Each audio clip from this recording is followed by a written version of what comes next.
Oi, pessoal, boa noite a todos aí que estão no vídeo com a gente, o pessoal que está aqui presente também. Hoje é dia 29 de novembro de 2022, a gente está aqui no Centro de Cultura Raul de Leone para fazer essa palestra, né, sobre o pensamento ágil nas produções culturais. Eu vou falar um pouco sobre o que são as metodologias ágeis de gestão de projetos, como que elas podem contribuir para a produção cultural, como que a gente pode utilizar as ferramentas dessas metodologias no nosso dia a dia para otimizar os nossos recursos, né? A gente que trabalha com cultura sabe o quanto que é difícil fazer um projeto quando os recursos são escassos, recursos financeiros, recursos de tempo, de pessoal, né? Geralmente são escassos, não são tão abundantes quanto a gente gostaria. Então a gente precisa dessas ferramentas para a gente melhorar cada vez mais a nossa forma de fazer a produção cultural e otimizar, né, os nossos recursos para que a gente seja mais eficiente e tenha mais sucesso nas nossas produções. Essa realização em parceria com a Secretaria Estadual de Cultura, né, patrocinada pela Secretaria Estadual de Cultura e Economia Criativa do Governo do Estado do Rio de Janeiro. Foi um edital, né, que eu participei, o Cultura Presente nas Redes 2, e foi esse o projeto que a gente vai apresentar, patrocinado então pela Secretaria Estadual de Cultura e Economia Criativa. Meu nome é Cristiane Monteiro. Eu sou produtora cultural, já participei de alguns projetos como coordenadora, como Festival de Cultura Urbana, Roda Viva, Desenhando a História, Memórias Urbanas, entre outros projetos aqui em Petrópolis, algumas experiências fora também. Sou graduanda em Engenharia de Produção pela UF Petrópolis e fui certificada recentemente, né, deve ter alguns anos, em Fundamentos Scrum pela Scrum Study, que foi uma oportunidade que a própria UF ofereceu, né, da gente fazer uma formação em Scrum, que é uma das metodologias ágeis, né, que a gente vai aprofundar um pouco nela aqui nessa palestra. A intenção também não é, né, eu não sou nenhuma especialista, a gente vai falar de fundamentos dessas metodologias, então é muito realmente da gente beber dessa fonte também, né, para nos inspirar no nosso trabalho. Bom, contextualizando, né, as produções culturais hoje, né, eu quero abrir contextualizando como que é o mundo hoje para a gente pensar na perspectiva de uma produção cultural. De uma produção de uma forma geral, né? Uma produção industrial também está nesse mesmo bojo inserido num mundo hoje, que é um mundo muito diferente do mundo que a gente via há 10, 20, 30 anos atrás, né? O mundo hoje já mudou muito. A gente tem uma expressão cunhada atualmente que é o mundo VUCA, né, que é uma sigla em inglês, que significa um mundo volátil, um mundo incerto, complexo e ambíguo. Né? Volátil porque as coisas mudam muito rápido, né? A gente não tem mais como controlar as mudanças como a gente controlava antes, né? Então uma coisa que hoje amanhã não é, e a gente tem um pouco controle sobre isso. Né? Um mundo incerto, porque é difícil ter certezas, então se antes a gente conseguia fazer previsões com mais nível de certeza, hoje a gente já vê que é mais difícil a gente fazer previsões a muito longo prazo, né? É difícil a gente ter certeza de como é que vai estar o mundo amanhã, como é que vai estar o mercado amanhã, como é que vai estar a produção cultural amanhã, como antes a gente tinha uma previsão que era mais fácil da gente ter noção, né? E hoje a gente vê que por conta dessas mudanças, principalmente por conta da tecnologia e de tudo que a tecnologia, a Revolução 4.0, que eu vou falar um pouco também, transformaram a nossa forma de viver, a nossa forma de trabalhar, a gente vê que hoje o mundo é muito incerto, é muito difícil ter certezas sobre o futuro. Além disso, é um mundo complexo, ou seja, o número de variáveis de qualquer situação, de qualquer problema que a gente vai enfrentar, aumentou muito, né? Se antes a gente tinha A ou B, agora a gente tem uma gama enorme, um alfabeto enorme de possibilidades que antes a gente não tinha. Então, um mundo muito mais complexo também é muito mais difícil de lidar. E ambíguo, né? Ou seja, uma mesma situação tem diferentes interpretações dependendo do contexto.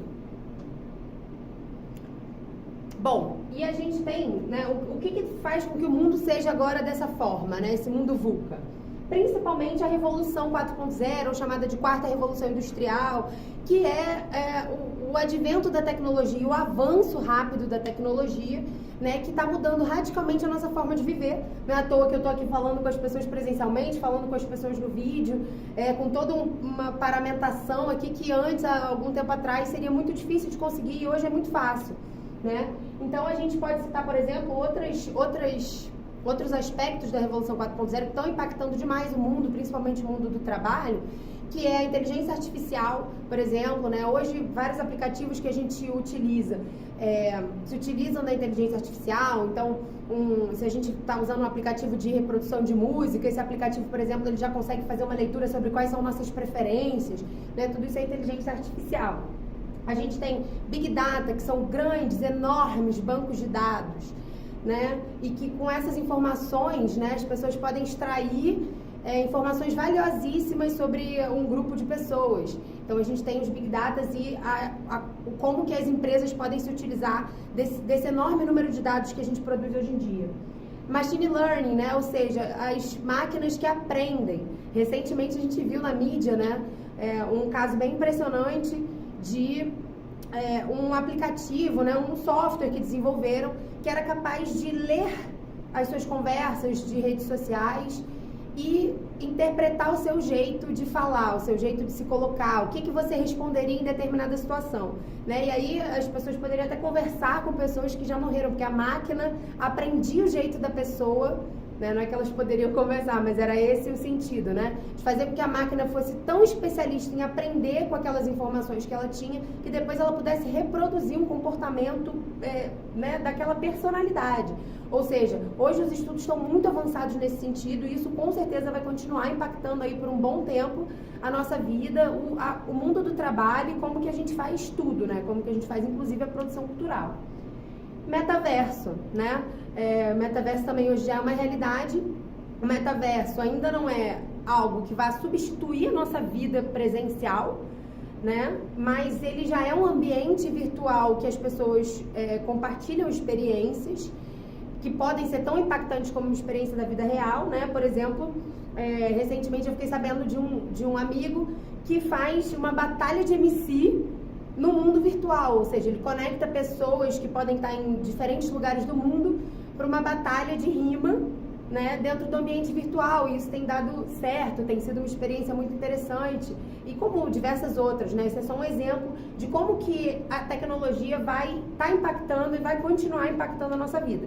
E por isso, né, as metodologias de gestão de projetos e, na verdade, metodologias diversas que a gente tem hoje estabelecidas estão sujeitas a mudarem daqui para frente, se tornarem mais flexíveis e terem outros aspectos para atender a esse novo contexto do mundo que a gente está vivendo hoje. Então, né, a gente está falando de um mundo incerto, um mundo volátil, e aí a gente tem esse exemplo, né, da Covid-19 e do quanto que isso impactou a nossa vida de uma hora para outra sem que a gente tivesse controle sobre isso ou que a gente tivesse podido fazer previsões, né, que as previsões até que existiam tivessem chegado ao senso comum, como que era um movimento incerto, que é difícil da gente prever e que impactou tanto a nossa vida como foi a Covid, principalmente para quem trabalha com cultura, com produção cultural, sabe, né, vocês sabem do que eu estou falando, o quanto que a nossa vida, o nosso trabalho foi impactado por isso. Eu trouxe aqui uma pesquisa do Sebrae, né, que estava analisando, é uma pesquisa de 2021, e ela fez uma análise do faturamento daquele segmento em relação a uma semana normal, né, depois do impacto da Covid.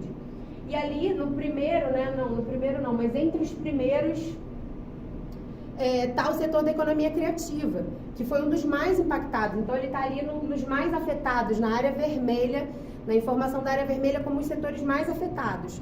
Né? Isso é um exemplo de uma mudança concreta, rápida, incerta, que aconteceu e que impactou aí diversos projetos que estavam em andamento, diversas ideias de projetos que estavam prestes a ser implementadas, e como que esses projetos, né, tiveram que lidar com isso e se adaptar rapidamente às mudanças impostas pelo mundo.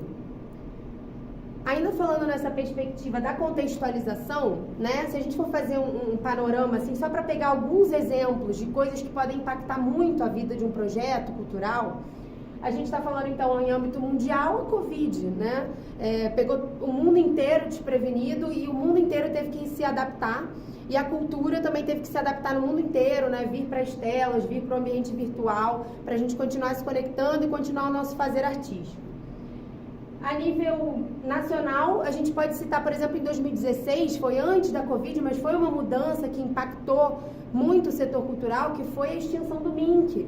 Né? E com ela, com a extinção do MINC e com o projeto de governo que estava posto naquele momento, o desmonte de diversas políticas públicas, né? Como as leis de incentivo, projetos de cultura de base comunitária e diversos outros projetos que estavam já estruturados no Brasil, que a âmbito nacional, uma ação no Brasil pode impactar assim, uma cadeia gigantesca de pessoas. E a produção cultural foi impactada fortemente, né, quando a cultura perdeu espaço dentro de um governo no nosso país. Então é mais um exemplo que transforma, de repente, uma mudança muito brusca e que faz com que a gente que está produzindo ali no dia a dia tenha que se adaptar. Estadualmente, a gente pode citar também, aí é um exemplo positivo, né, Aldir Blanc, foi uma lei nacional que veio para justamente dar suporte aos profissionais da cultura no momento de pandemia, onde os profissionais estavam impedidos de exercer suas funções, né? E estadualmente, né, no estado e nos municípios, foram lançados os editais com a verba, com o recurso dessa lei. Então, isso é um exemplo de impacto positivo, né? Em Petrópolis, né, eu estou falando aqui de Petrópolis, então, no âmbito municipal, por exemplo, em Petrópolis, em 2017, a gente teve a extinção da Fundação de Cultura e Turismo, que era um órgão que tinha autonomia em relação à administração geral do município e que tinha muito mais autonomia para executar os pagamentos, as contratações e formular políticas públicas. E a gente teve a extinção desse órgão, a gente teve a diminuição de cargos da cultura, né, que também é um exemplo a nível municipal, mas que impacta enormemente a vida das pessoas que estão na ponta, que estão fazendo cultura, que estão fazendo produção cultural na cidade.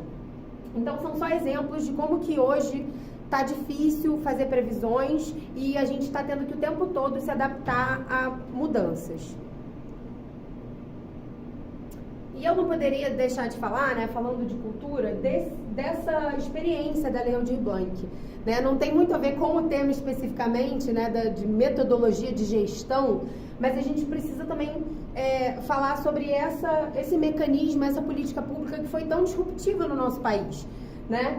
A Lei Aldir Blanc, que eu resumi ali entre distribuição e acesso, né, eu peguei aqui uma pesquisa do Observatório de Economia Criativa da Bahia, mas que foi assinada pelo Fórum de Gestores Estaduais e Municipais do Brasil, comparando a Lei Rouanet no ano de 2020 e a Lei Aldir Blanc no mesmo ano, considerando só os estados, né, a Lei Aldir Blanc só o que os estados executou, e a gente pode ver aqui que a Lei Rouanet em 2020 apoiou 3.200 projetos aproximadamente, com aproximadamente R$460 mil por projeto, né, uma média. Já o Aldir Blanc, né, considerando esse mesmo período, ele apoiou 62.200 projetos, ou seja, de 3.200, a Aldir Blanc conseguiu apoiar 62.200 projetos e com uma média de R$24 mil por projeto. Isso é uma média, né? Mas que mostra que a gente conseguiu atingir muito mais gente. Foi uma política que realmente descentralizou e pulverizou o acesso aos recursos, né, que são tão importantes, e a gente está aí na luta, né, pela implementação. A Lei Aldir Blanc II ela já foi garantida, mas agora ela precisa ser garantida no orçamento, garantida na sua execução e na sua implantação. Parte dessa pesquisa também falava que 63% das pessoas que foram contempladas pela Aldir Blanc não eram contempladas em editais desde 2016, nos últimos 5 anos. E aí 2016 é até um marco, né? Como eu falei, a extinção do MINC. Ou seja, como que determinadas políticas podem impactar positivamente ou negativamente na vida do produtor cultural. É um número, para mim, até surpreendente, né? Assim, que 63% das pessoas que acessaram o edital estavam acessando pela primeira vez ou não acessavam há tanto tempo um edital e agora com o Aldir Blanc conseguiram acessar. Então, isso faz parte do contexto que a gente está vivendo hoje. E esse contexto, né, é um contexto da economia criativa. Né? Hoje, a cultura está dentro desse macro setor, que hoje é chamado de economia criativa, que envolve todos os trabalhos onde o valor daquele trabalho, daquele serviço ou produto, né, daquele bem ou serviço, é a criatividade, ou seja, é o fazer criativo. Né? Então, quando o valor do trabalho está na criatividade, ele pode ser considerado uma indústria criativa. Né, um setor dentro da economia criativa. A gente tem as artes e a cultura, que a abrangência é patrimônio, museus, conservação, artes, de uma forma geral, né, todos os segmentos artísticos, cinema, televisão, música, digitalização, e também temos a digital criativa, né, que também é uma parcela agora desse setor de economia criativa que a gente precisa considerar cada vez mais, porque ele vai estar cada vez mais presente na nossa vida e a gente vai precisar se atualizar também, né, a cultura vai precisar, ou melhor, a produção cultural também vai precisar se atualizar para atender esses novos setores e também conhecendo mais sobre realidade virtual, jogos de computador, inteligência artificial, robótica, enfim, e diversas outras ferramentas que a gente também pode aglutinar e fazer interseção com a produção cultural. Então, a economia criativa é um setor da economia que vem crescendo muito e que vai ter cada vez mais, né, essa é uma previsão para os próximos anos, vai ter cada vez mais importância e a gente vai estar aí nesse bojo, né, a produção cultural vai estar aí nesse bojo da economia criativa. Bom, e aí quando a gente está falando de gestão de projetos culturais, né, eu coloquei aqui duas definições. Uma definição é do PMI, que é o Instituto de Gestão de Projetos, é um instituto internacional que lança com uma certa periodicidade o PMBOK, que é a Bíblia da Gestão de Projetos, e aí eu estou falando de gestão de projetos de uma forma geral, não é voltada para a produção cultural, é gestão de projetos industriais, ela é uma Bíblia mesmo, é um livro muito grande, com uma quantidade enorme de ferramentas que se pode usar para gerenciar um projeto extremamente complexo. Né, para a gente, inclusive, né, nas produções culturais que tem também esse valor subjetivo, geralmente ela tem até elementos demais ou elementos que não são cabíveis ao nosso fazer. Mas é uma definição sobre o que é um projeto, né? Um projeto é um esforço temporário empreendido para criar um produto, serviço ou resultado exclusivo. Sua natureza temporária indica um início e um término definidos. Então, projeto é isso, né? Um início e um término, ou seja, você tem ali uma delimitação de tempo também e de recursos e esforços que vão ser empreendidos para chegar num objetivo. Essa é uma definição clássica.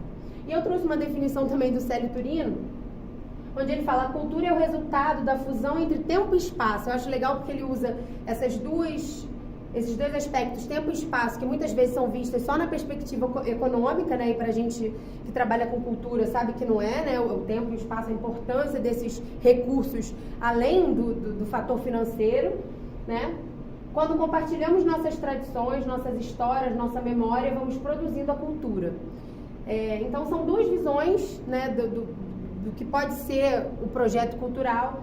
E eu coloquei então essa definição, né? Ele tem, no mínimo, uma dupla natureza, um projeto cultural. Tem essa dimensão simbólica e tem a dimensão econômica. E as duas são indissociáveis, né? A gente luta muito para que a dimensão simbólica não esteja subordinada à dimensão econômica, mas de uma certa forma a dimensão econômica ela é importante e ela está aí para a gente lidar com ela, porque a gente precisa de recursos que também são recursos econômicos para a gente poder viabilizar as nossas produções culturais, as produções artísticas e as manifestações da cultura, né?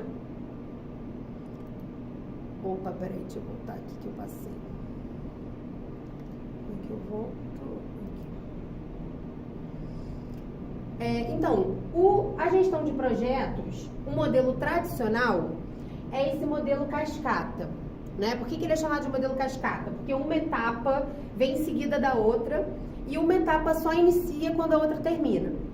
Essa cadeia aqui eu adaptei, né, da literatura para os projetos culturais, que seriam mais ou menos, né, geralmente o modelo tradicional de gestão de projetos é dividido em 5 etapas, né, nesse modelo cascata, que seria a ideia, ou, né, o início do projeto, né, ali o início, onde se tem a ideia, o que eu quero fazer. Segunda etapa seria planejar, terceira etapa seria executar, quarta etapa monitorar e a quinta etapa prestar contas ou finalizar, né, ou manter. Essas etapas, né, ainda funcionam bem para muitos projetos culturais, né? Esse modelo tradicional, ele ainda tem aplicabilidade, muita aplicabilidade, né? O que a gente está pensando aqui não é em superar esse modelo, é na verdade em atualizar, e para alguns tipos de empreendimentos esse modelo pode ser muito positivo, para outros ele pode não ser o melhor o mais adequado, e aí a gente tem as metodologias novas, as metodologias ágeis, justamente para nos dar mais possibilidades, né? Mas esse modelo ele ainda é um modelo válido. Mas quais são os problemas e os desafios que esse modelo traz? Opa, peraí que agora eu voltei de novo e agora eu queria passar.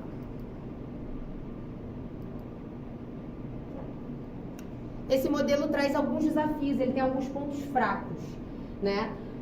Por exemplo, planos que não são factíveis. Então, nesse modelo cascata, quando você tem uma ideia, você para planejar essa ideia. E aí você passa um tempo, gasta uma energia planejando aquela ideia. Então, você vai planejar quando que vai acontecer, como, com quais recursos, e você planeja essa ideia. Na hora que você vai partir para a fase de execução, você pode ver que seu plano não estava bem adequado. Ele, na verdade, não previu alguma coisa, ou ele previu, mas o mundo mudou, a realidade mudou, então quando você planejou era de um jeito e agora na hora que você está executando a realidade já é outra, o contexto é outro. Então um dos pontos fracos é que ele pode gerar planos que não são factíveis, você gasta uma energia planejando e depois você tem dificuldade de executar aquilo que você planejou.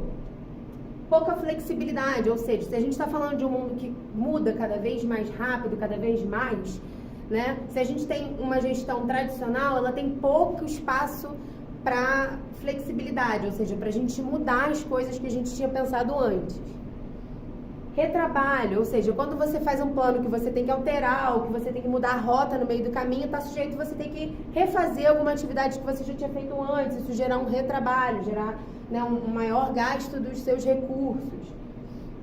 Documentação excessiva, porque a gestão tradicional de projetos ela também prevê uma enorme documentação que muitas vezes um projeto gera, né? Aí falando mais num projeto industrial, né? Um projeto cultural, pode ser que não seja o caso, mas às vezes num projeto de outros ramos da indústria se gera uma enorme papelada e que fica ali documentado, mas não está simples, a informação não está bem estruturada e aí as pessoas não têm acesso a essa informação. Não adianta nada você gerar uma documentação e depois essa documentação não ficar acessível, não ficar fácil, prática de você acessar.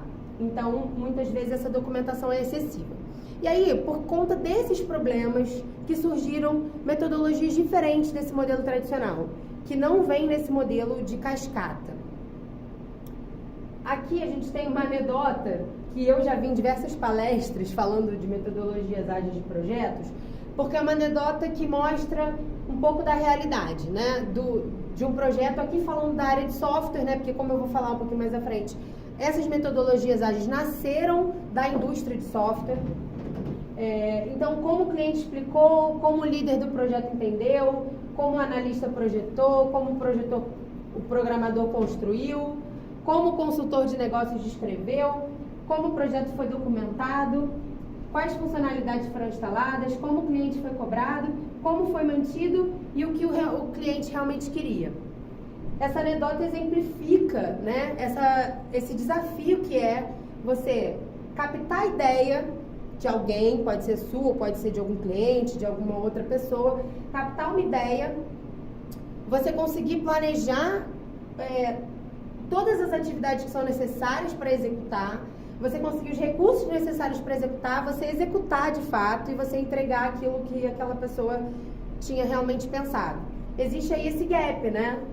Isso é muito comum em diversos projetos, inclusive nos projetos culturais, na minha experiência, acredito que na experiência de muitas pessoas também, né, disso acontecer, de você ter uma ideia e de depois, lá no final, se você for comparar a sua ideia inicial com o produto que realmente você gerou, existe uma discrepância. Não necessariamente isso é ruim, né, às vezes pode ser que esteja melhor do que o que você pensou, mas quando se trata, né, de um projeto com poucos recursos, que precisa otimizar a utilização de recursos, o ideal é que a gente tenha uma sinergia aí para que o que a gente pense na ideia seja realmente de fato que a gente entregue no final das contas. Bom, e aí surgem os métodos ágeis, né? A metodologia ágil que eu vou falar hoje é o Scrum, que eu tenho já essa certificação nos fundamentos, então eu vou poder falar para vocês um pouco do que fundamenta essa metodologia. Apesar, né, de ter os fundamentos, a gente também tem a aplicabilidade dessa metodologia, então existem diversas outras certificações nessa metodologia Scrum que podem também contribuir, né, se a pessoa quiser de fato, ela fizer parte de uma organização que lida com equipes numerosas, né? O ideal é que ela saiba mais do que os fundamentos, que ela saiba a aplicabilidade de fato dessas ferramentas, mas para o âmbito aqui que eu estou querendo trazer hoje para ajudar nas nossas produções culturais, eu acredito que os fundamentos já sejam algo que podem contribuir bastante com o nosso dia a dia. Então, as metodologias ágeis, elas vêm querendo superar esses problemas que o modelo tradicional de cascata nos trazem, né? Porque o que a indústria de software começou a perceber? Né? Que gastava-se muito dinheiro, demorava-se muito tempo, gastava-se muita energia para, no final das contas, quando você ia entregar o projeto, a realidade já tinha mudado, o cliente já não queria mais a mesma coisa, aquele produto já não atendia bem a necessidade do momento. Então eles pensaram em metodologias que fossem mais adaptáveis, mais interativas e que pudessem responder bem às mudanças. Por isso, agilidade não é sinônimo de rapidez, tá? Como eu falei, esse conceito surgiu em 2011, teve uma reunião de empresários e desenvolvedores do ramo da tecnologia da informação, e eles criaram esse manifesto ágil, né? Eles já trabalhavam, eles já estavam estruturando suas metodologias diferentes, eles já tinham visto que a metodologia tradicional não funcionava mais para eles, que eles precisavam atualizar, eles já implementavam nas suas equipes outras metodologias.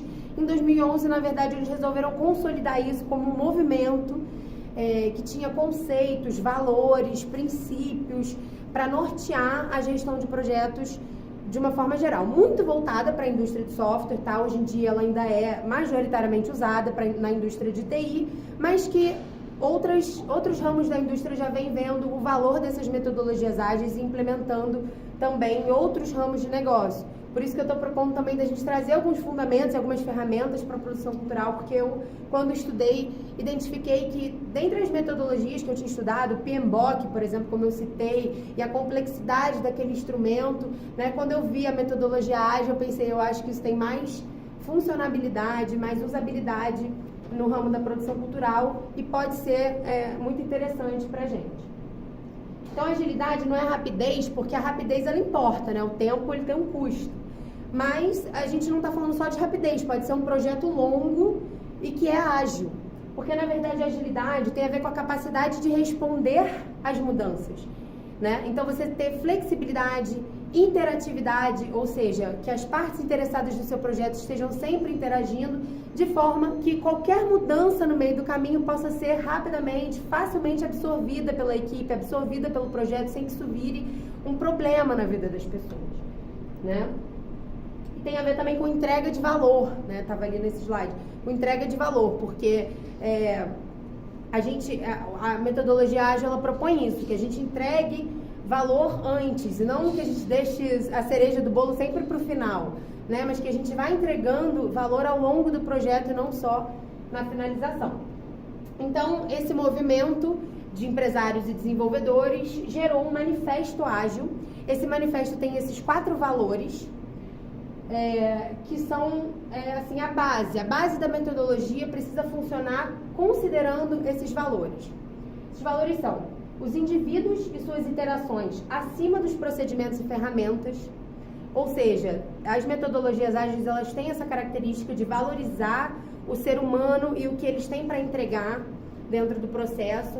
Então, né, se uma pessoa não está se adaptando bem ao processo, a gente muda o processo e não a pessoa, né? O que no mercado de trabalho, nas metodologias tradicionais, se a pessoa não se adaptou ao processo, a gente tira a pessoa. As metodologias ágeis, elas estão muito focadas no que aquela pessoa tem para entregar. A gente está também na era do conhecimento, né, gente? Onde o conhecimento tem um valor muito maior do que o que ele tinha antes. E o conhecimento é algo que está na cabeça das pessoas. O conhecimento ele não está em outro lugar, ele está nas pessoas. Ele pode estar estruturado, né, em formatos diversos também, mas o conhecimento ele está nas experiências que as pessoas têm, né, no que aquelas pessoas vivenciaram, ou seja, como que elas podem contribuir. Então, as metodologias ágeis têm esse valor de valorizar mais a pessoa do que o processo. Se a gente precisar, a gente muda o processo. O processo ele pode se adaptar a pessoa, e não a pessoa necessariamente tem que se adaptar ao processo, porque a gente valoriza. Então a gente vê muito isso na indústria de TI, né? Equipes autogestionadas, equipes que podem trabalhar de casa, que fazem o seu próprio horário, e que por isso se sentem mais motivadas, se sentem mais responsáveis pelo sucesso de um projeto, mais acolhidas. A gente vê também, eu estava assistindo uma palestra esses dias sobre Open Innovation, né, que é quando as empresas elas se abrem para relação com outras empresas a fim de ter mais possibilidade de inovação, e a gente vê hoje empresas que têm trabalhadores em vários lugares diferentes do mundo, que se relacionam com pessoas de diversos países, ou seja, pessoas que têm culturas diferentes, formações diferentes, experiências diferentes, conhecimentos diferentes, e essas pessoas estão interagindo. E se a gente fosse colocar elas dentro de um único modelo de processo, talvez nem todas se encaixassem. Mas como a gente aqui na metodologia ágil, a gente valoriza mais as pessoas do que os processos, a gente pode adaptar os processos para conseguir captar o que as pessoas têm de melhor para dar para aquela produção. Além disso, o funcionamento do software acima da documentação. O que isso significa, né? A gente, de fato, ter funcionabilidade, a gente ter um software funcionando é mais importante do que a gente documentar. Se para ele funcionar a gente vai ter que deixar a documentação de lado, vamos documentar menos e fazer ele funcionar mais, do que gastar um enorme tempo criando todo um embasamento teórico, uma literatura, que depois sequer vai ser consultada e não fazer o produto funcionar. A colaboração com o cliente acima de negociação e contrato. Né? Isso significa que, apesar de ter contratos, né, não significa que a indústria de tecnologia não tem contratos com seus clientes, eles têm contratos, mas que a negociação com o cliente, ou seja, a colaboração, né, negociação, a colaboração com o cliente precisa estar acima das regras pré-estabelecidas. Né? As regras, elas existem, mas se eu e você, que estamos trabalhando juntos, resolvemos colaborar em algo que não estava ali escrito no papel, a gente pode fazer isso, porque a nossa colaboração está acima, né, do contrato. Né? O contrato ele não pode ser um impeditivo para a colaboração. Entendeu? A colaboração ela precisa ser incentivada a acontecer, a colaboração com o cliente, né? Que no nosso caso, por exemplo, no caso da cultura, o cliente pode ser o público-alvo, né? Bom, a capacidade de resposta a mudanças acima de um plano pré-estabelecido, né? Que isso é basicamente o que essas metodologias vêm propor, que a gente tenha capacidade de responder à mudança, mais do que seguir um plano. Né? Seguir cegamente um plano, na verdade, né, para as metodologias ágeis é algo que não é inteligente. Né? Muitas pessoas se apegam a um plano, porque elas demoraram muito tempo, gastaram muita energia para planejar e se apegam a um plano. E esquecem que responder às mudanças, né, talvez seja mais vantajoso, mais interessante do que se apegar cegamente a um plano que foi feito anteriormente. Bom, na metodologia Scrum, então, que compactua desses valores, a gente tem aqui um framework, que é, na verdade, ferramentas estruturadas, né, uma estrutura para gestão e planejamento de projetos. Foi criado para a indústria de software, está escrito isso aqui, mas ele é aplicável a outras indústrias, é por isso que eu estou trazendo. Então, esse daqui é basicamente um esqueminha que resume o que é a metodologia Scrum. E eu vou explicar um pouquinho cada uma dessas etapas. Bom, quais são os papéis que uma equipe desempenha na metodologia Scrum? Existe o dono do produto, que é quem determina os requisitos e valida os produtos. O dono do produto, ele pode ser alguém dentro da empresa, ele pode ser um cliente. No caso da produção cultural, eu contextualizaria com o cliente, a pessoa que vai receber a nossa produção, né? O público-alvo, o público final, quem vai de fato consumir aquela produção cultural. Porque é essa pessoa que determina os requisitos, ou seja, que diz o que é importante ter naquela produção ou não, e que valida os resultados, ou seja, que vai dizer se o seu festival foi maneiro ou não, que vai dizer se o seu livro ficou bom ou não. Né? Então, o dono do produto, nesse caso da produção cultural, eu avalio que seria o público-alvo.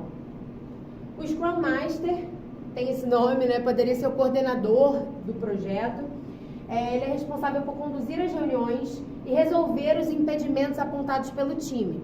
Então, esse Scrum Master, na equipe do Scrum, ele significa alguém que está em contato com o cliente, ou com o nosso público-alvo, no caso, está em contato com o time de desenvolvedores, que nesse caso aqui é o time de produtores, e ele é o cara que vai fazer esse meio de campo. Ele sabe o que o cliente quer e ele sabe o que o time precisa fazer. E ele conduz as reuniões e tira os impedimentos. Então, se alguém da equipe está com algum impedimento de executar alguma tarefa, é esse coordenador, é esse Scrum Master que tem a responsabilidade de eliminar aquela dificuldade, fazer com que a equipe supere e consiga fazer o que foi programado. E o time Scrum, né? São poucos papéis comparados a outras metodologias que determinam gerente, produtor isso, produtor aquilo outro. Aqui, nessa metodologia, a gente tem basicamente esses 3 papéis. Esse time, ele é horizontal, ou seja, as pessoas têm o mesmo valor, não tem hierarquia dentro desse time, embora cada um tenha uma especialização, cada um tenha uma capacidade técnica e um arcabouço de experiências no seu fazer, mas é um time horizontal, né? Esse time, ele é multidisciplinar, ou seja, ele precisa ter várias capacidades envolvidas, né? Precisa ser um time, não pode ser um time onde todo mundo é bom na mesma coisa, né? O ideal para a metodologia é que o time seja multidisciplinar, cada um tenha facilidade de dominar algum aspecto da produção. Autogestionado, ou seja, que seja um time que tenha autonomia para dizer como que ele vai trabalhar, e motivado, ou seja, que as pessoas se sintam responsáveis pelo sucesso do projeto. E aí o que a literatura mostra é isso, que quando a gente tem times com menos hierarquia, ou seja, onde todo time tem o mesmo valor, né? Quando é uma equipe que pode gerir o seu próprio tempo e a sua própria forma de fazer o trabalho, é um time mais motivado, é um time que se sente mais valorizado, que, portanto, tem mais capacidade de ser responsável pelo sucesso do projeto. Quando eu estou trabalhando numa equipe onde eu me sinto só mais um, onde eu não me sinto importante, onde eu não me sinto valorizado, se o meu trabalho ficar mais ou menos, eu posso ir para casa, deu minha hora, eu vou para casa e está tudo bem, né? Quando a gente está falando de um time motivado, autogestionado, ou seja, que a pessoa se sente responsável, olha, estão respeitando o meu tempo, o meu jeito de fazer as coisas, logo eu vou estar motivado para dar o meu melhor para esse projeto ficar o melhor possível, né? Isso não sou eu que estou falando, tá, gente? São as experiências e a literatura que mostram que times assim, tanto que cada vez mais a indústria de software e outras, né, vem buscando ter times mais horizontalizados, onde as pessoas têm mais liberdade para lidar com o seu modo de fazer o trabalho. Então, esses são os papéis principais nessa metodologia. Essa metodologia prevê o backlog do produto. Tem esse nome, backlog, a gente também pode substituir para a nossa linguagem, tá? Para ficar mais fácil, mais usual. Mas o backlog do produto é uma lista contendo todas as funcionalidades desejadas para aquele produto. Quando a gente fala produto, pode ser um bem ou um serviço, então eu posso estar falando, por exemplo, de um show, uma apresentação musical, eu posso estar falando de uma mídia física, eu vou lançar um livro, né, uma fotografia, ou a gente pode estar falando de um software, enfim, um produto abrange, né, tudo, porque quando a gente fala de produto lidando com cultura, muita gente acha que está só numa lógica de mercantilização, mas não, um produto, né, algo palpável que você vai criar. No caso desse produto ser um produto cultural, a gente pode pensar em uma lista de todas as principais atividades necessárias para a realização daquele produto que você está propondo. Então, vamos supor que você está propondo uma exposição de artes plásticas, né? O backlog do produto vai ser todas as atividades que você ou a sua equipe, né, que o projeto precisa desempenhar para que você, no final, entregue essa exposição de artes plásticas, né? Como que você faz isso? Você vai começar do final para o início, né? Visualizar o que você quer. Então, a sua exposição ela vai ser uma exposição aonde? Ela vai ser uma exposição com quais artistas, com qual temática, enfim. E a partir disso, você vai delimitar quais são as atividades que você precisa realizar para você chegar naquele objetivo. Esse esforço, né, de listar as atividades, ele já é um esforço super válido para você criar um backlog do seu produto. Né, de você listar todas as atividades que são necessárias, porque muitas vezes, né, isso está muito na nossa cabeça e pouco no papel. E quando a gente começa a listar, mesmo que a gente de cara não lembre de todas as atividades, a gente vai começar a visualizar o caminho até chegar na nossa produção cultural, até chegar no nosso produto, de fato, que é o que a gente vai entregar, né? Então, ela propõe que a gente faça esse backlog do produto, ou seja, que a gente liste, né, o que a gente vai precisar para esse produto se realizar da maneira como a gente quer. E aí, desse backlog, a gente vai priorizar, ou seja, a gente vai colocar em ordem de priorização. Qual a atividade mais importante que tem que acontecer primeiro no meu produto? Qual que pode ser secundária? E assim a gente vai podendo fazer um backlog priorizado, ou seja, a gente fazer uma lista de atividades priorizadas, para que eu tenha ali uma lista muito simples, um resumo de tudo que eu vou precisar fazer para chegar no meu produto final. Bom, a gente falou já dos papéis, né, do backlog, e agora a sprint. A sprint é um ciclo de desenvolvimento, né, onde a gente deve considerar quais são os itens mais importantes do backlog do produto que deverão ser realizados primeiro e qual o tempo que eu tenho para realizá-los. Esse ciclo vai se repetindo até que o projeto seja concluído. Então, a gente não está mais falando de cascata, onde a gente primeiro planejou tudo, eu planejei todas as etapas e agora, equipe, vamos executar e daqui a 6 meses a minha exposição vai estar na rua. Não, a gente está falando de ciclos contínuos que vão planejando, executando e monitorando, planejando, executando e monitorando, planejando, executando e monitorando em menores, né, em curtos períodos de tempo. Porque dessa forma, se a gente planeja, executa e monitora, planeja, executa e monitora várias vezes durante o projeto, a gente consegue se adaptar a qualquer mudança que tenha no meio do caminho, né? Não é mais aquele planejamento, eu vou gastar 2 meses fazendo um planejamento, vou gastar 6 meses de 1 ano executando, e depois quando eu for executar eu vou ver que o meu planejamento não estava de acordo com a realidade, que eu não estou conseguindo cumprir o que eu planejei. Então, a sprint, na verdade, é esse ciclo de desenvolvimento. Então, é a gente fazer o planejamento, a execução e o monitoramento em pequenos períodos de tempo. E aí, para isso, ele propõe uma metodologia, né? Ele propõe que essas sprints, que esses ciclos de desenvolvimento, tenham de 2 a 4 semanas, mais ou menos, tá? E o que é importante? Você vai pegar o backlog do produto, ou seja, todas as atividades que você listou que são importantes para o seu produto acontecer, vai sentar com o seu time e você vai ver com o seu time quais dessas atividades são as que a gente precisa fazer, as que a gente consegue fazer na primeira sprint, né? Então, você listou lá as atividades e você sentou com a sua equipe, olha, a gente vai fazer as 4 primeiras atividades listadas em 2 semanas, a gente consegue fazer. A fulaninha vai ficar responsável por isso, o cicraninho vai ficar responsável por aquilo, e a gente vai, então, nesse ciclo de 2 semanas, conseguir completar essas 4 atividades. A partir disso, né, ele propõe que se façam reuniões de acompanhamento. E aí eu vou falar agora no próximo slide sobre as reuniões. As reuniões, dentro dessa metodologia, tem um aspecto muito importante das reuniões, que as reuniões são time boxing, né? Tem esse conceito de caixa de tempo. Eu vejo isso acontecer muito pouco nas muitas reuniões que eu participo na minha vida, das reuniões terem horário para terminar, ou seja, terem um tempo pré-estabelecido para a reunião. A reunião não é ad eterno, elas não podem durar 2 dias.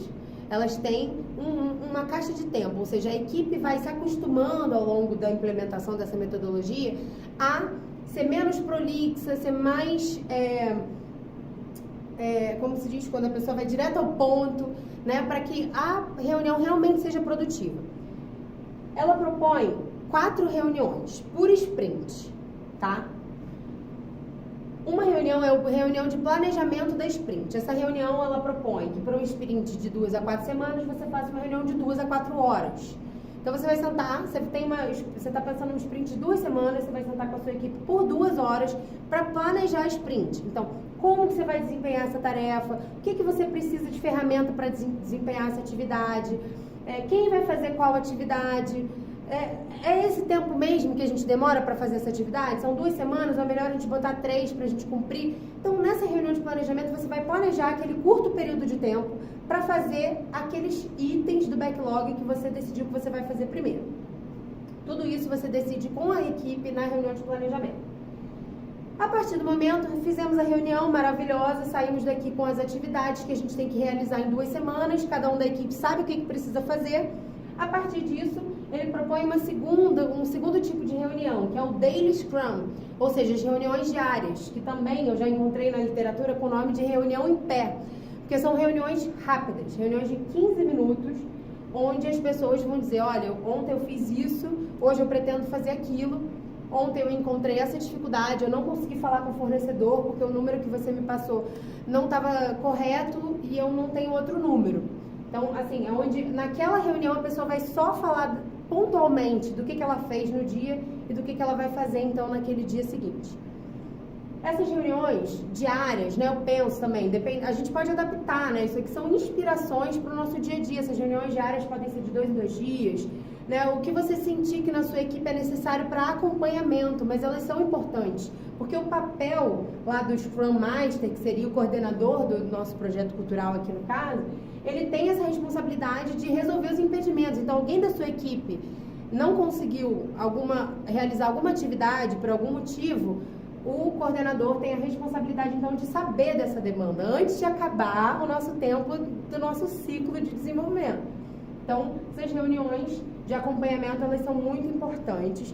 Né? Quando a gente fala em reunião em pé, por exemplo, a gente está falando de uma organização, de uma empresa, onde as pessoas estão no mesmo local, que elas podem, por 15 minutos, parar perto de um quadro, onde elas estão visualizando o projeto e falar, olha, eu fiz isso, eu fiz aquilo. Né? Se não é essa a nossa realidade, na produção cultural muitas vezes não é, né? Na maioria das vezes, pelo menos nas experiências que eu tive, não eram de trabalhar com uma empresa, onde os funcionários vão todos para o mesmo lugar, né? Eram equipes que estavam cada um em um lugar, a gente pode fazer essas reuniões com menos periodicidade, ou a gente pode fazer de forma virtual, ou o coordenador do projeto pode fazer o contato diário individualmente com cada um da equipe. O que essa reunião quer dizer é que precisa ter um acompanhamento dentro desse ciclo.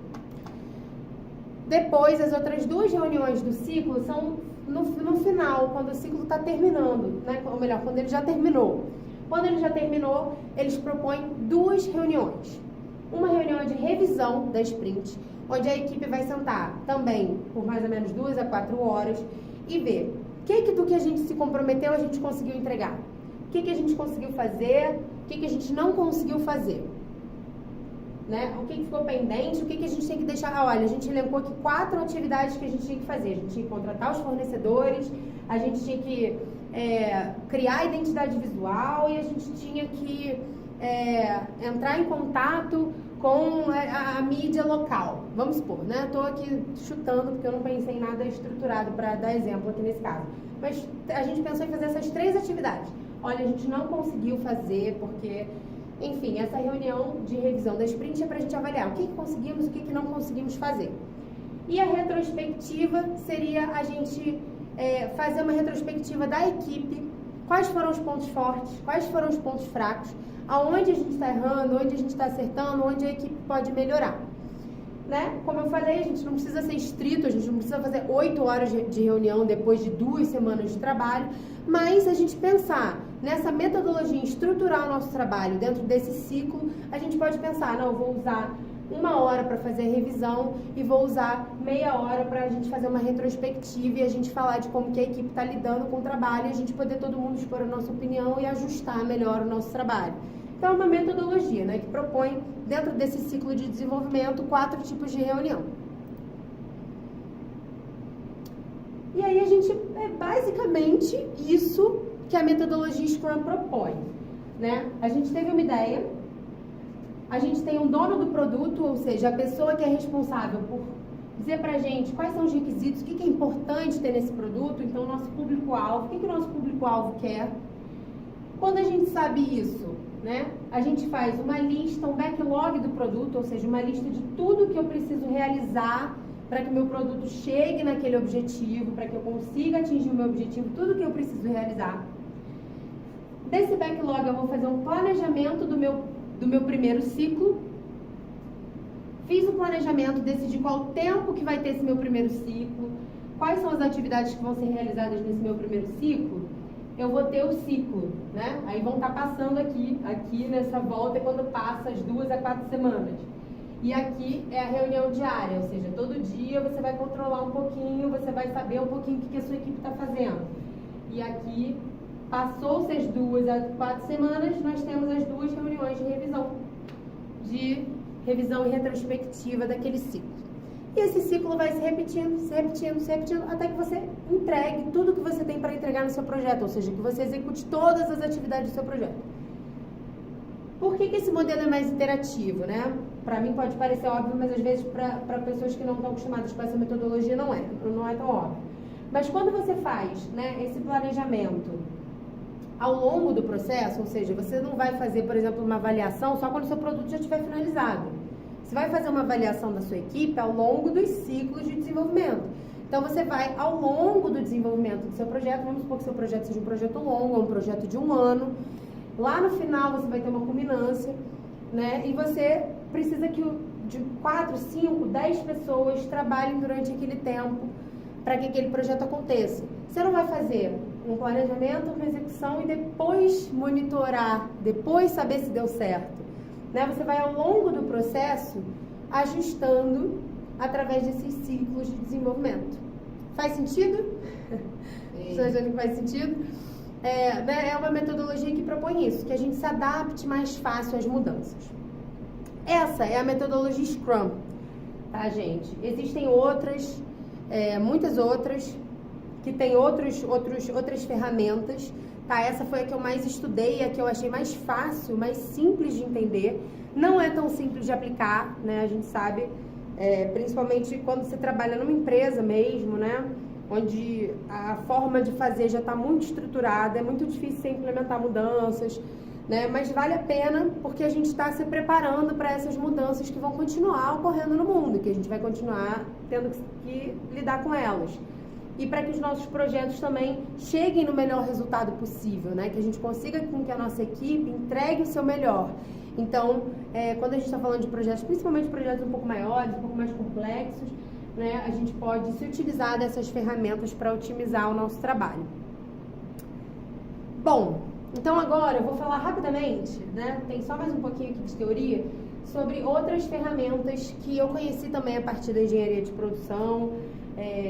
Que a engenharia de produção, né, gente, é até muito interessante isso, ela tem muita ligação com a produção cultural. Pode não parecer tão óbvio, mas a engenharia de produção não serve só para uma produção industrial, né? As ferramentas, toda a ciência da engenharia de produção, na verdade, ela serve para qualquer tipo de produção, inclusive para uma produção cultural, né? E a gente sabe que na produção cultural falta muito isso, né? Muitas vezes a pessoa que é o artista, ela também tem que produzir, né? E muitas vezes falta esse conhecimento técnico sobre a produção, sobre a organização, sobre a gestão de uma cadeia de processos que são necessários para um determinado projeto sair do papel, né? Então, por isso que eu acho que essas metodologias essas ferramentas podem também contribuir com o nosso dia a dia. O Canvas, ficou faltando aqui uma imagem do Canvas, eu não coloquei, agora que apareceu o slide aqui que eu me lembrei. Mas muitos de vocês já podem ter tido contato, porque o Canvas é muito comum, né, muito usual. É uma ferramenta que geralmente é mais utilizada para modelo de negócio, tá, gente? Menos do que para projeto, geralmente é para modelo de negócio. Mas ela também é utilizável para projeto, né? Então, o Canvas é uma ferramenta visual, ele é um quadro mesmo, visual, dividido em quadrantes. Eu vou buscar depois aqui uma imagem para mostrar para vocês. Onde você pode consultar e atualizar facilmente os principais pontos do projeto. No Canvas você tem partes interessadas, principais estruturas de custo, como que você se relaciona com o seu cliente, ou seja, quais são os seus canais de comunicação.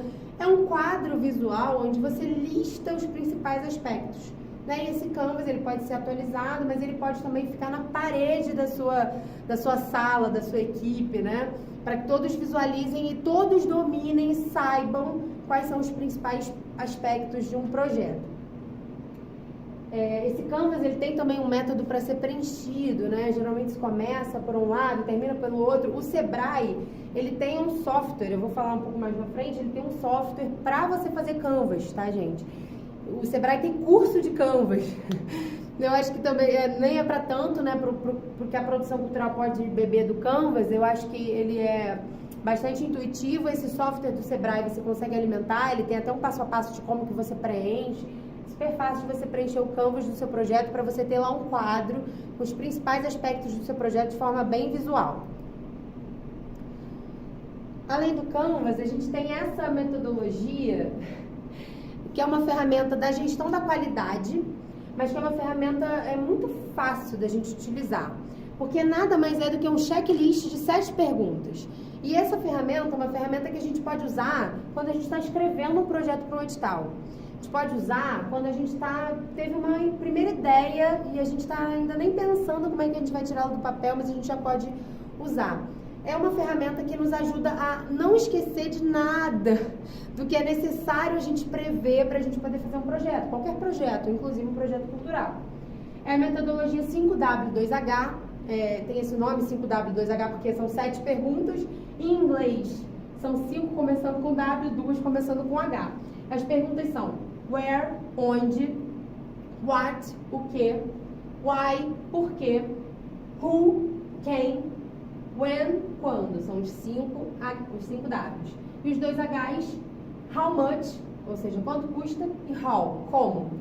Então, na verdade, você respondendo a esse checklist, você está basicamente pensando em tudo que você precisa pensar para propor um projeto. Né? Quando você está falando aí de escrever um projeto para um edital, ou de escrever uma proposta que vai ser apresentada para algum possível patrocinador, é muito importante que todas essas respostas estejam ali no seu plano. Porque se você deixar uma dessas respostas de fora, pode ser que você não esteja passando de fato a ideia do seu projeto, né? Então você vai responder o quê? O que é o seu projeto? Qual é o seu objetivo? Né? Quais são as etapas? Quais são as fases? O que você está propondo? Por quê? Aí já é justificativa. A gente sabe, né, que todo projeto que a gente vai escrever tem pelo menos esse objetivo e justificativo. Justificativa. Por quê? Quais são os benefícios? Né? Quais são os resultados? Quem? Ou seja, para quem que é o seu projeto? Você está fazendo esse projeto para quem? Quem são os responsáveis? Quem é a equipe do seu projeto? Como? Ou seja, qual método que você vai utilizar para fazer esse projeto? Quais são as atividades e os processos do seu projeto? Né? A metodologia. Que metodologia que você vai utilizar no seu projeto? Quanto? Ou seja, quanto que ele custa? Quanto que ele custa, né? O orçamento, isso é muito importante. Quando? Ou seja, qual é o seu cronograma? Quando é que você começa? Quando é que você termina? Que dia que você me entrega? Isso é muito importante. Onde?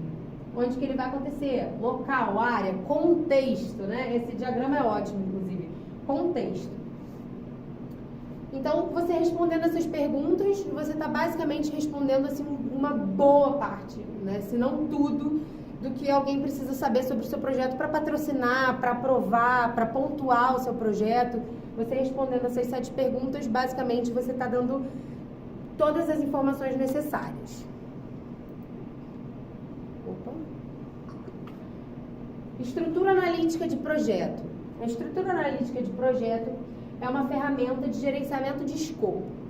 Né? Quando eu falei lá do PMBOK, né? O PMBOK é um documento que ele te ensina a gerenciar tudo, todos os aspectos do projeto. Então tem estrutura analítica de projeto para gerenciar o tempo, para gerenciar as comunicações, para gerenciar todos os aspectos do projeto. Tá? Aqui a gente está falando do escopo, ou seja, né, do conteúdo do seu projeto.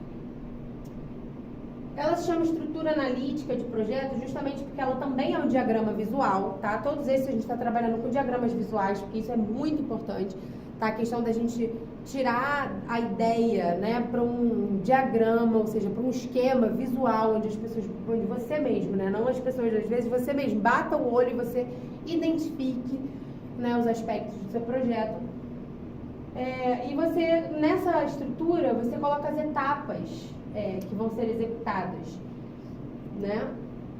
Então aqui, por exemplo, nesse exemplo que eu estou dando ali na imagem, o primeiro nível ali é o projeto. Então o que é o projeto? Aquele nível vermelho, o que é o projeto?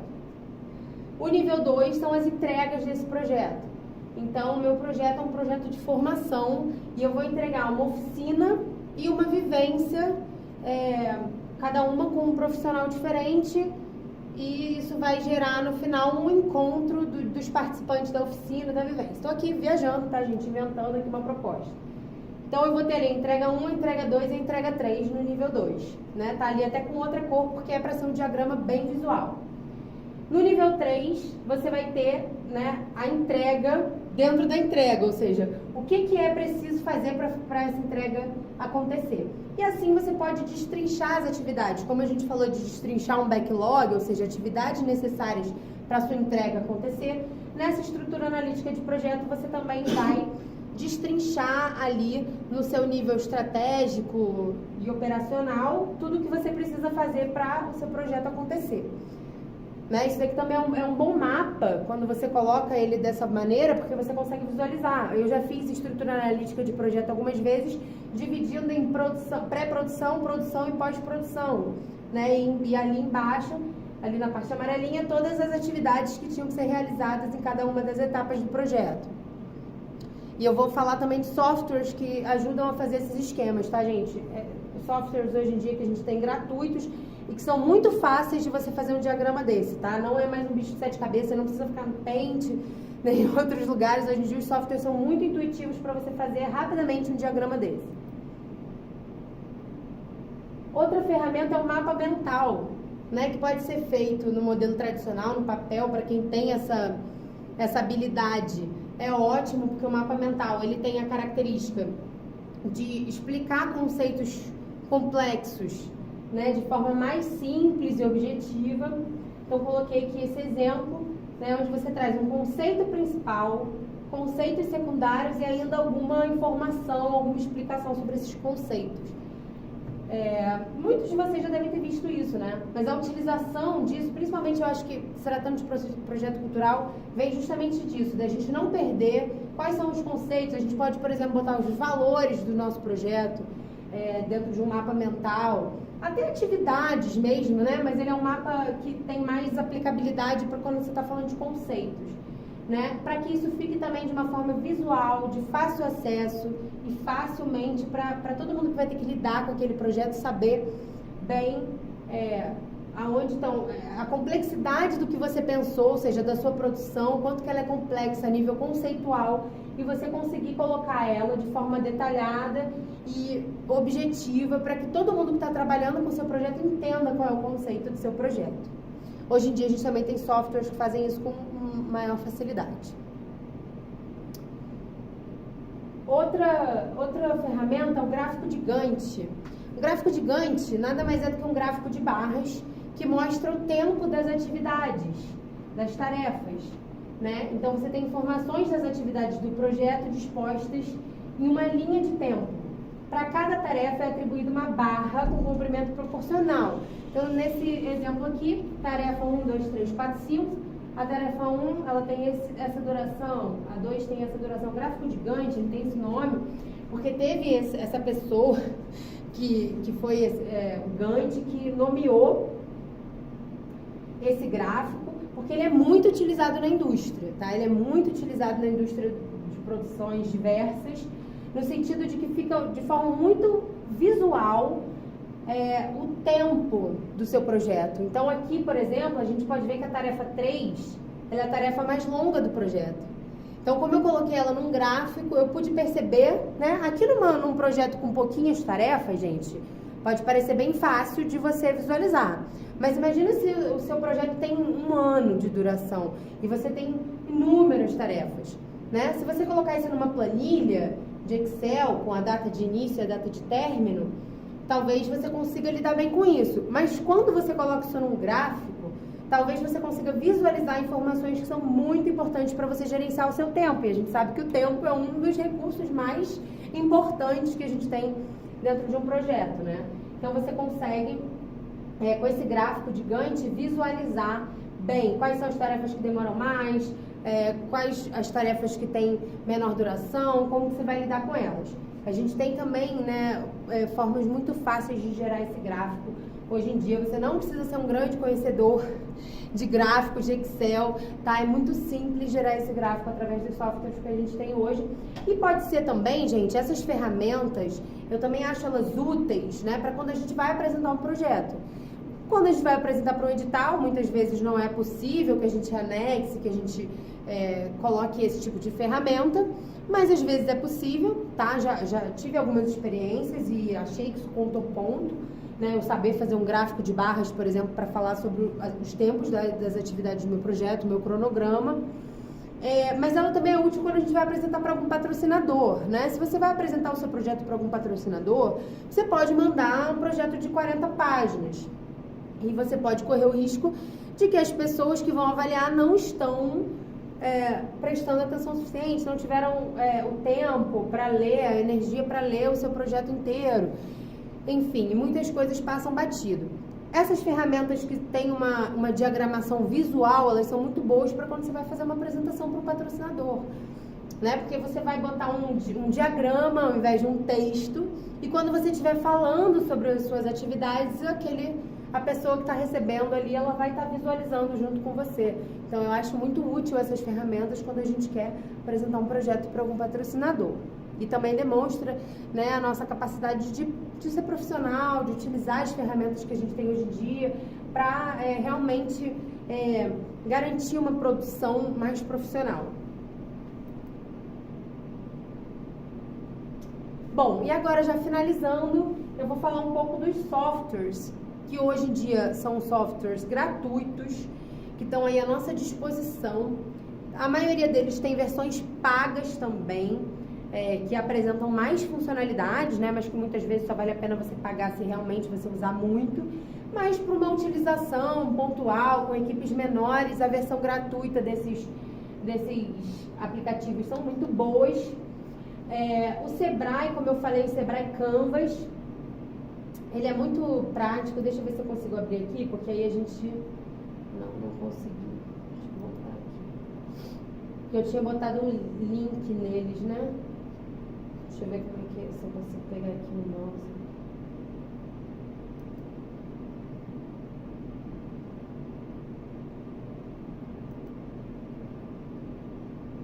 Porque aqui ele só está indo para o outro lado, né? Mas eu queria conseguir clicar.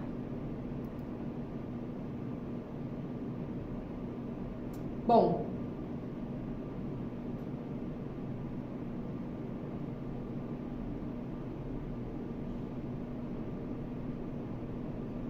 gente, esse cursor ele só vai e volta.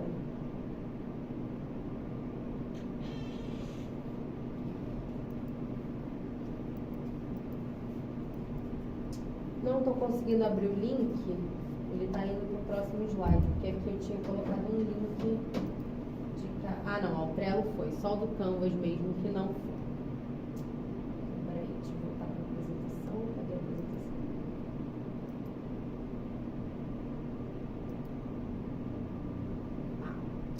Então, o Google Drive, né? Eu pensei, para algumas pessoas vai ser muito óbvio botar o Google Drive aqui, porque muitas pessoas já têm afinidade com essa plataforma, mas, por exemplo, eu estou trabalhando atualmente no Instituto Municipal de Cultura de Petrópolis. E aqui, né, muitos servidores públicos nunca utilizaram o Drive. Então, para quem é da iniciativa privada, que pode achar, nossa, gente, Drive, já uso há 10 anos o Google Drive. Não é uma realidade para todo mundo, tá? Então, o Google Drive, ele permite que você compartilhe arquivos, compartilhe pastas com diversos arquivos, que você edite uma mesma planilha, 2 pessoas de lugares diferentes podem estar editando o mesmo documento, né? Ele tem essa facilidade. Então, o Google Drive ele é um dos softwares que mais nos ajuda, pensando nessa perspectiva da gente conseguir gerenciar as nossas atividades, os nossos documentos, né? Através de uma plataforma gratuita. O Keep, que também é um aplicativo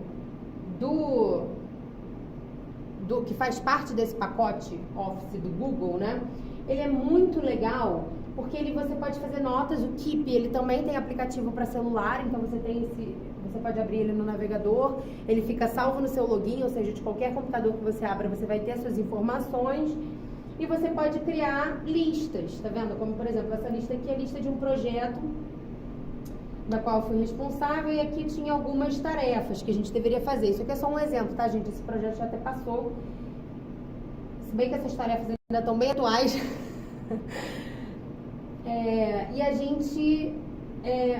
você pode incluir outras notas, você pode criar uma nota, então você bota aqui o título vai ser notas do dia tal. Dia tal eu tenho tais tarefas.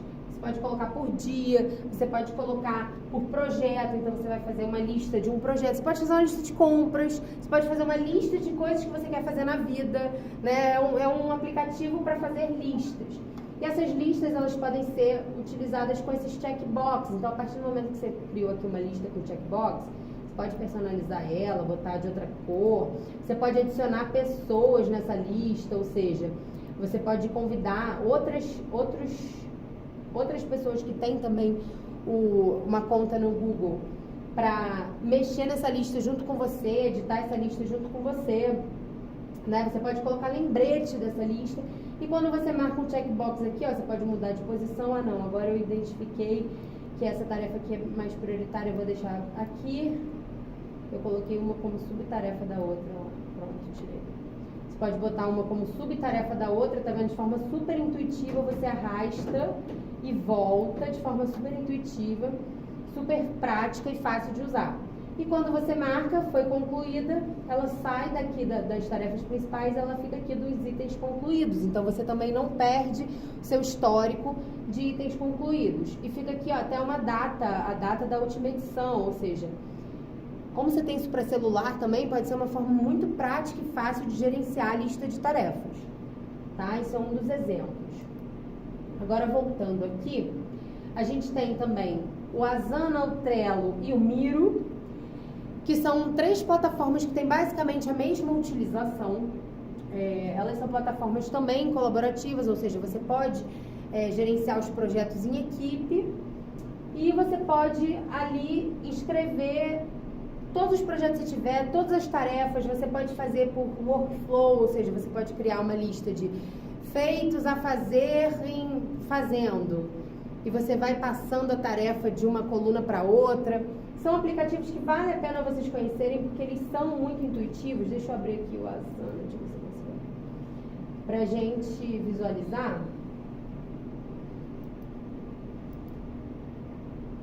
Todos eles você pode fazer login com o Google,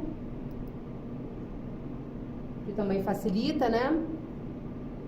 Eles também têm versão para celular. O Miro eu não tenho certeza, mas o Trello e o Asana com certeza. Tem o Monday também, que muitas pessoas já viram propaganda. Eu utilizei ele ontem pela primeira vez aqui, pensando aqui na nossa palestra. Eu achei ele bem fácil e prático também de usar. Por exemplo, aqui ele aparece a minha página inicial. Por que não está aparecendo aqui?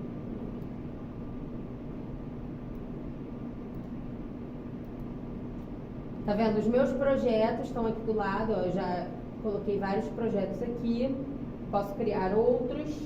Aqui, né, ele elenca as minhas prioridades, ou seja, as atividades que estão próximas, as atividades que estão atrasadas. É porque, no caso, eu não tenho alimentado muito essa plataforma. Os colaboradores frequentes, ou seja, aqui você pode convidar colegas de equipe. É só as pessoas se registrarem no site do Asana que elas também conseguem interagir dentro dos mesmos projetos que a pessoa. Minhas tarefas, ou seja, aqui ficam elencadas todas as suas tarefas. Ó, aqui tem algumas tarefas para mim, com alguns detalhes. Ó, existe a data ali da tarefa, né? Diversos outros detalhes. Então vamos entrar aqui no projeto.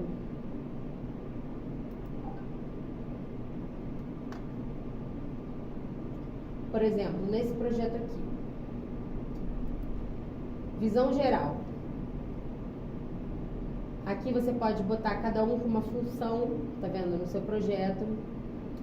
Quando você vê por lista, tem, ó, produção, artístico, contrapartida. Eu fiz 3 listas, tá vendo?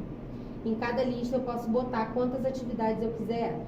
Em cada atividade eu posso botar uma subatividade. Quando eu entro nessa atividade, gente, deixa eu ver o que tá cortando aqui. Cadê a barra? Eu vou lá a página.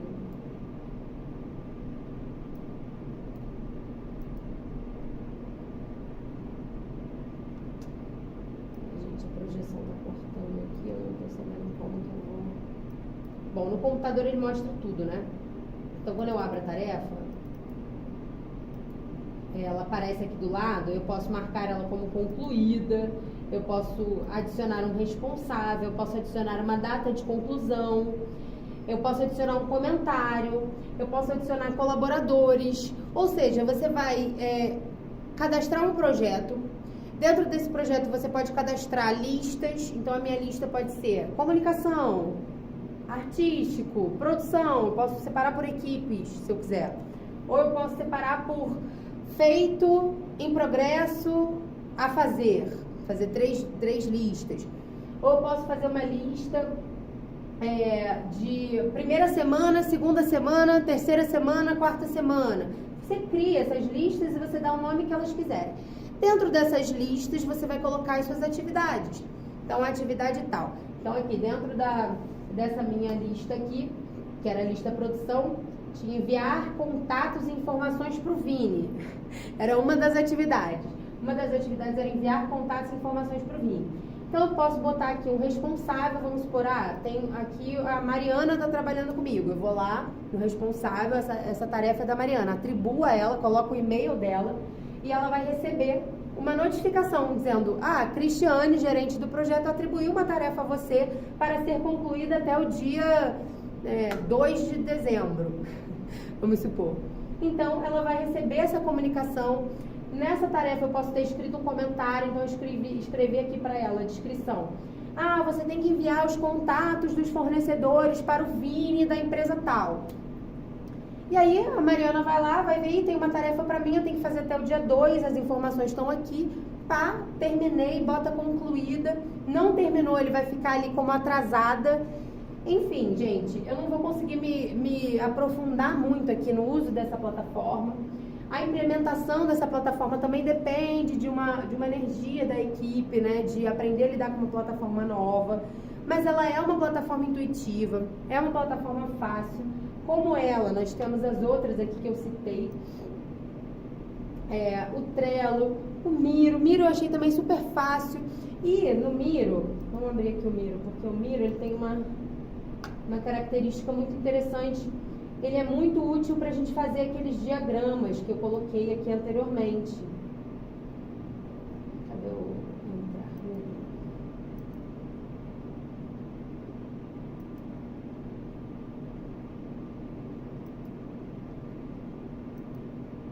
Então, a Asana, o Trello e o Monday, como eu citei, são aplicativos onde você gerencia equipes e tarefas, prazos, né? E você pode ter um resumão do seu projeto lá e toda a sua equipe ter acesso àquelas informações, o que o outro está fazendo ou não. Você pode botar uma tarefa em confidencial. Ele tem diversas, são muitas funções, podem ser muito úteis para a gente controlar a equipe no nosso projeto. Já o Miro, olha só, ele tem essas outras funcionalidades, tá vendo? Planilhas recomendadas. Aqui eu coloquei em espanhol, o Miro não tem em português, o Asana e o Trello tem em português, versão em português. É só você ir lá nas configurações e botar em português, caso ele esteja em inglês. O Miro não, mas ele tem em espanhol, né? Então, para quem não fala inglês, o espanhol é muito prático. Então, por exemplo, aqui, vamos supor que a gente queira um layout. Não quero compartilhar, como é que eu faço?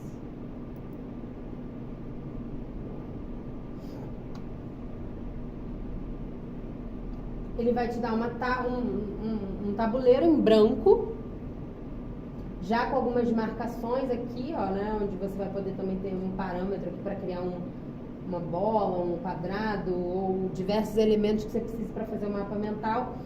Vamos ver, ele abriu, gente, que a internet aqui no Centro de Cultura tá meio devagar. Mas ele abriu. Aqui ele abre já com um modelo pré-estruturado. Se você não quiser esse modelo, você pode dispensar esse modelo e começar do zero. Aqui, por exemplo, ele faz até como se fosse um diagrama de causa e efeito, né? Ele traz aqui algo que gera um problema e aqui talvez as soluções, tá vendo? Ele te dá layouts já pré-programados, né? Então, para você editar é muito fácil. Você clica e ele já abre a caixa de texto. Aqui você pode botar o que você quiser. Ele te dá um maisinho, você pode botar outras caixas. Então, ele te deu um mais, ó. Quanto mais, você pode ir botando quantas conexões aqui você quiser, ó. Em cada conexão você pode escrever o que você quiser. Você pode mexer essa conexão, então vamos supor, eu quero que essa caixinha fique pra cá, ó. Essa daqui pra cá. Essa daqui pra cá. Tá vendo? Eu posso criar. Pra você apagar é super fácil, ó, você seleciona e deleta. Clicou. Ah, meu delete tá lá longe, gente, meu delete. Ó, clicou, deletou, ele deleta. E aqui você pode criar mapa mental, você pode criar a estrutura analítica de projeto, né? Você pode criar aqui diversos tipos de templates, planilhas, ele gera gráficos também. Então, quanto mais você vai mexendo aqui, mais você vai achando ferramentas, tá? Para você criar maneiras de controlar o seu projeto, de criar diagramas que te ajudem a controlar e visualizar melhor o seu projeto, né? São exemplos aqui que eu coloquei nessa apresentação de softwares livres, ou seja, softwares gratuitos que você pode se inscrever facilmente usando o seu e-mail, que toda a sua equipe pode usar e que estão aí à nossa disposição, né, para a gente poder melhorar a nossa maneira de gerenciar os nossos projetos. Deixa eu só abrir aqui o Canvas para não deixar de falar disso. Ih, gente, peraí, procurei errado. Sebrae Canvas.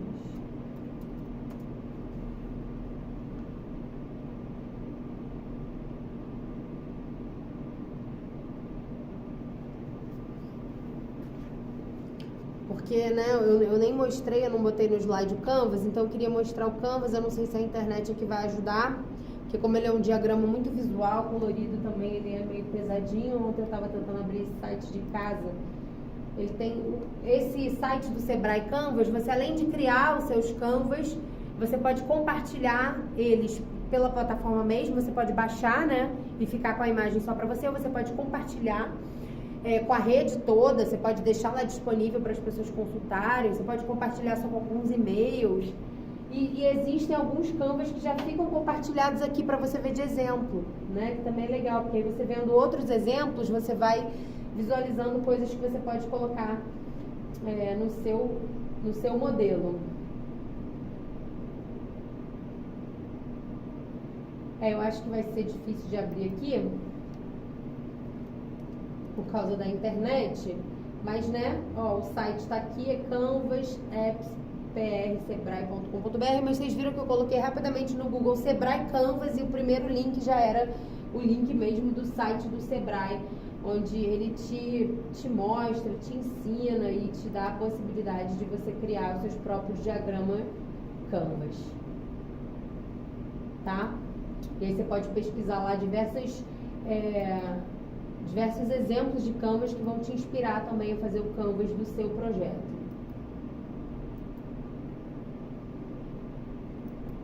Agora parou tudo aqui. Espera aí.